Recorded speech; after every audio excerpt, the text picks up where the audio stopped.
जी, इस वक्त मैं मौजूद हूँ UC 6 पर, जहाँ पर पता चला है कि एक स्कूल सरकारी है, उस पर कब्ज़ा हो रहा है।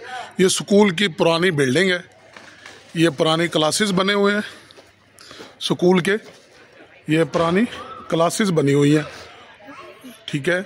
ये पुराने स्कूल का नक्शा है। अब इस पर नया कब्ज़ा हो रहा है। जो इतलात के मुताबिक UC 6 यूसुफ गोट के अंदर ये जगह मौजूद है और यहाँ पर ये कब्ज़ा हो रहा है। और यहाँ पर जो मालूमात हमें मिली हैं वो ये है कि अभी हम SHO से भी पूछेंगे और यहाँ की चेयरमैन से है, उनसे भी मौक़िफ़ लेंगे कि यहाँ की क्या सूरत हाल है, और महल्लेदारों से भी पता करेंगे। ये तकरीबन ST 600 है और ये स्कूल का पुराना नक्शा है, पुरानी इमारतें हैं और ये अब नई कमरे बन रहे हैं। तो देख लें नाजरीन।